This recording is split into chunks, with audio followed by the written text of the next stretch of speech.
So it is good day to you, huh? Very surprised. Very good to see your light now. All your storm mothers are activated and your star fathers are shipping out and cheering you on, and all of your cells are moving in the right direction and your telomeres are expanding right here in Santa Fe, New Mexico. Who would have thought that there'd be such a brilliant energy right here? You see, you never know what is going to happen to you. That is what we want you to understand and acknowledge in the cells of your body, because this year is a catalyst for change. It all adds up to a 3. Woohoo! That means that things are shifting around. Things are changing for your highest good and for your highest joy. But you still get to be the one that says yes. You still get to be the one that says, I can do this. I am volunteering for this mission. I am acknowledging the love and light from the star mothers. We give gratitude to the dearest Amber Wolf for her teaching. And we give gratitude for you chose to be present here. And we want to tell you a little story about things that can happen when you are choosing to be present.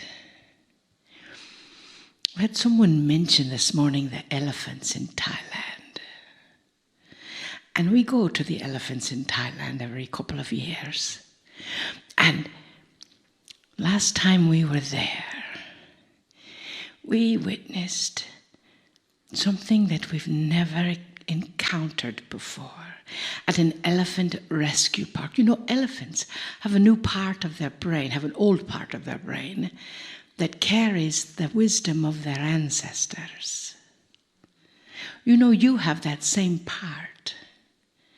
It has remained dormant for a while. Are you ready to activate it? To have all the wisdom of your ancestors right here, right now. How many times have you said, well, if I knew then what I know now, huh? Well, we were out and we were given a gift to be taken out into a crowd of elephants.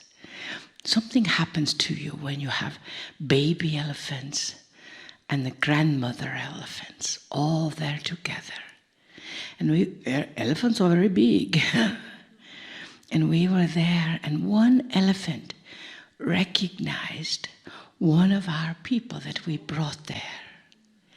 And she had never been to Thailand in this lifetime.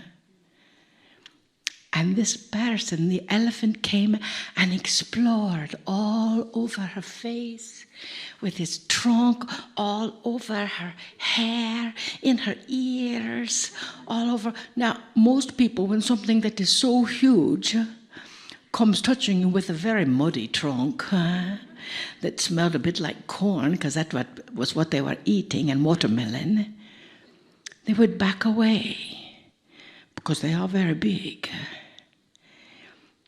And this wonderful woman received it and said yes to the wisdom of that elephant. And said yes, as this elephant explored her, she explored it back. And at the end, she looked into our eyes and said, I have shared the breath of my grandmother elephant. She went back to her home country, changed her name to Ellie, changed her job to the job that she loves, changed her life to the life that she loves. Because when you share the wisdom that you have carried in your cells for thousands of years, and it comes to the surface and breathes into you, things start shifting around. And all you need to do is say yes. All you need to do is say yes to you. Say yes to your next step. Say yes to the love that is within your heart. Say yes to the joy that is shifting all around you. Say yes to you and let the universe take care of the details. When you let the universe take care of the details, you never know what will show up. Maybe an elephant, maybe a dolphin, maybe a little puppy, maybe your soul of joy. The new times are different from the old times, eh? You are stepping into a new age. We talked to someone this morning that gave us a book that said, Paradigms Lost. Oh, paradigms. There's no paradigms now. Your soul has gone where no one has been before. Do you hear the Star Trek theme somewhere? You see, dearest, that's the key. That's the energy of love. And all you need to do is say yes. And feel that energy in the cells of your body, just as she felt that elephant exploring her heart. The universe is exploring your heart to say, what is it that you are choosing? What is it that just brings such joy to your heart that it feels like it will expand and encompass this whole room, encompass this whole planet? What would it feel like if this whole planet and all the peoples on it felt that same love that you feel right now? Breathe into that intention, dearest. And know that everything is possible. It starts with you. You are the ones we are waiting for. We have no need to wait any further. Step up to the plate. You know what you are sharing is correct. You know that your wisdom is coming from the ancients, old souls. And now it is time to bring it forth. And we are so grateful for you. We are so honored by your presence that you have chosen this time, this space, to be right here in Santa Fe, New Mexico, to share this energy. Breathe into it.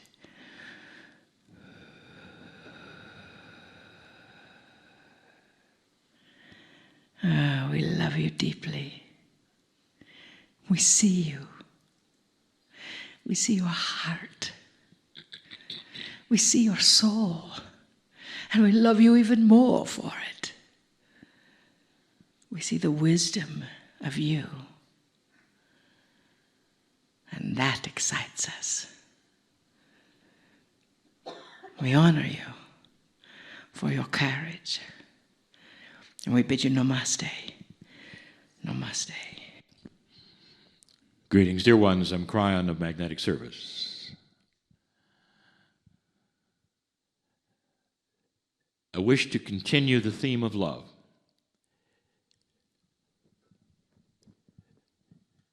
I want to give you an idea of something so simple, yet so powerful. And within the explanation, to show you how some of the older paradigms of the planet might have to be broken in order for the simplicity to come through. What if I've told you that you have overcomplicated God? This comes, dear ones, from the humanism idea that grand things must be complicated. The old paradigm of human perception is filled with old consciousness and old ideas and old ways, good for their time, working for their time, but it doesn't mean that you have to pull them in to something that is brand new. We've spoken of the energy which is new. It's not the energy necessarily, dear ones, it's the paradigm of reality, of what is today as opposed to what was yesterday. And here's how it goes.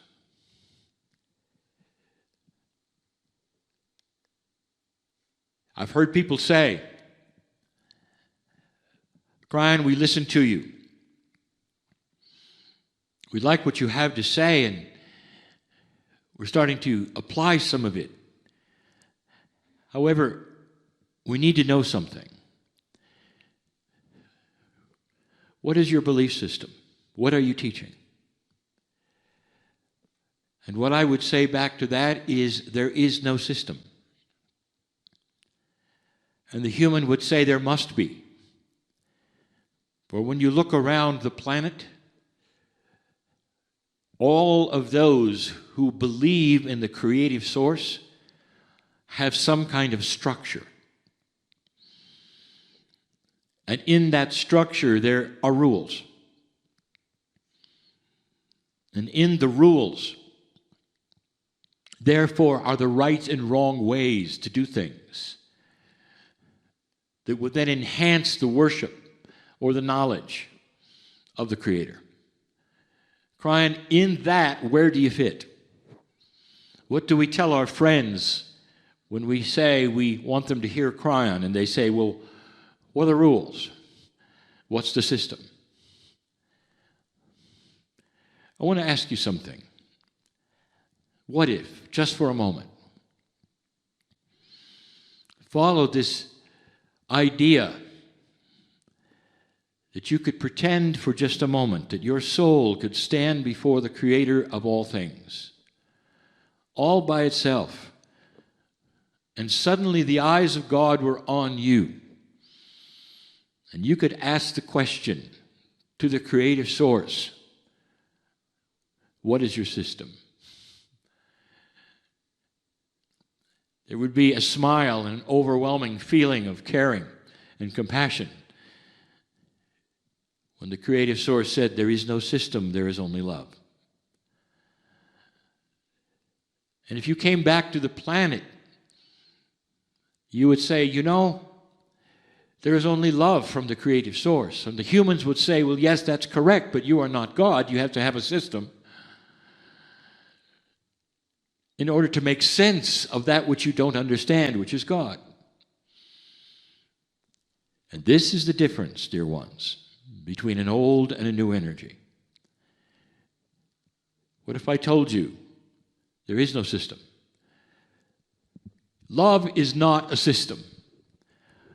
Love is a reality. It is an existence. It is what it is.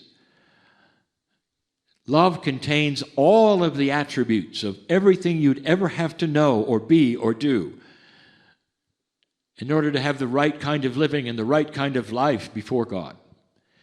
Because you become that essence which has no system, which is one with everything. There's so much that we could tell you here that is starting to shift and change. You know this. We've said this before, that when a human falls in love with another human, in those first days, when it even affects your system, and you feel just a little crazy, and it's beautiful, that should tell you right then, if one of you asks the other one, well, let's stop for a moment and analyze the system. You don't, because there is no reason, because love is pure and complete. And if it's true love, it lasts a very long time because of those attributes. If you walk into nature, dear ones, in the middle of the trees and the forests,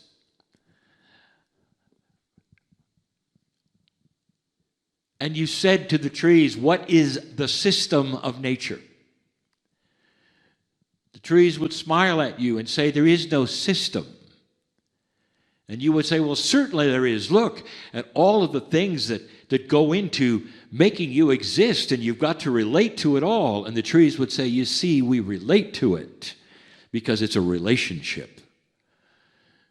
A tree will have a relationship with the dirt, with the insects and the birds and the sun, and with carbon dioxide and with oxygen. The relationship is what each tree has, and it's different from tree to tree. But overall, the relationship is about oneness with all things. The tree doesn't have a set of rules that tells it how to live, or where it can put its roots, or what is pleasing or not pleasing to a God that created the tree. And that is one of the reasons why you can walk into nature and feel so free, realizing that there is no system of do's and don'ts, because it is self-evident and common sense that the relationship takes care of all of it. There come a day when people will not ask you what box you're in anymore. And you say, the relationship is good enough. And so I answer, what is the system? No system. It's called love. Because love and that relationship you would have with the Creator itself contains absolutely everything you'd ever need to know. When you have love and compassion, the rules, if you want to call them the rules, are self-evident and common sense on how you treat the one next to you, the ones that you meet that you don't know. The attitude of life that you would have walking into strange places. It changes the way you think about luck, if you even want to use the word.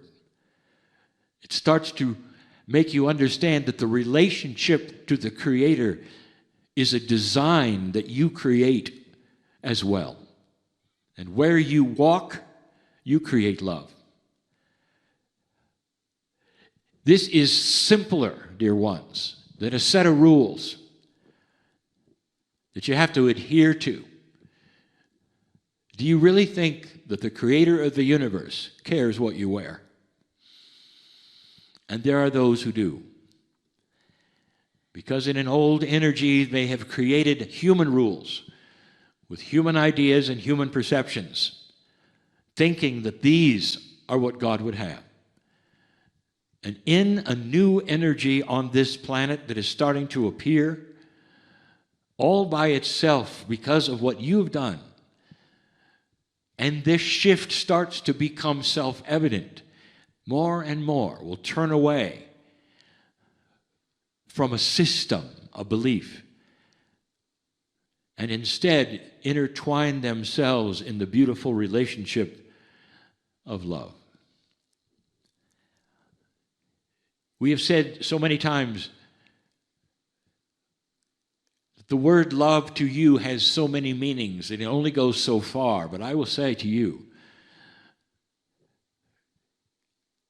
that it is endless and it's enormous. It's more beautiful than anything you can even begin to imagine. The light of 1,000 suns is a drop in the bucket to the light of the love of the Creator. And in that, I tell you also that your soul carries all of it.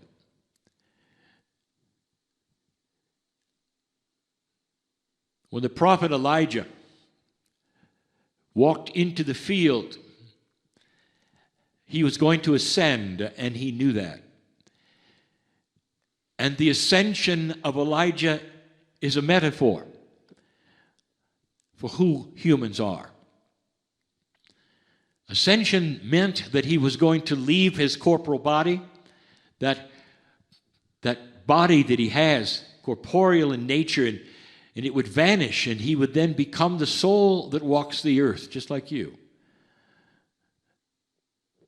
And he knew what was going to happen. And so he had his understudy, Elisha, write it down.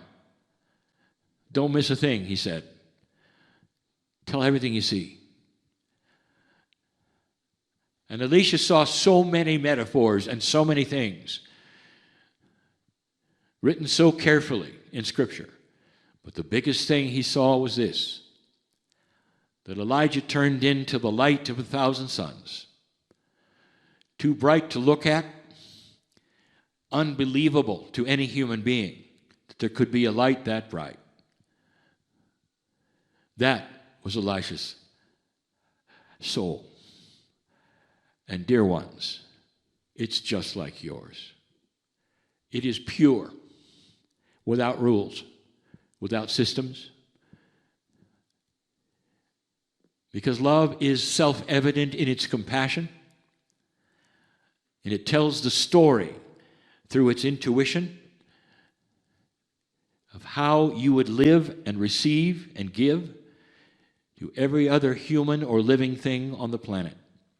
It's so beautiful and elegant in its instructions, so intuitive, that the proof is this, is that when you meet someone else who has that love, you meet them eye to eye and you see them as family, because you both understand exactly what I'm talking about. This is not the new age, dear ones. But that was the name given to something before that had rules. It bothers many that the believers here in this room would not have a prophet or a place to go to with a name or a set of rules or a denomination. And they would be seen as floaters without a home and without a center. And dear ones, that is the perception of an old energy that needed to be grounded in rules, in beliefs, that put a veil before God. Blessed is the human being who understands this and strips away all of that, if even for a moment to test it and say, is love enough? And the answer will always be more than enough. This is the message we will continue to give on this planet that continues to change with new paradigms that become self-evident. And so it is.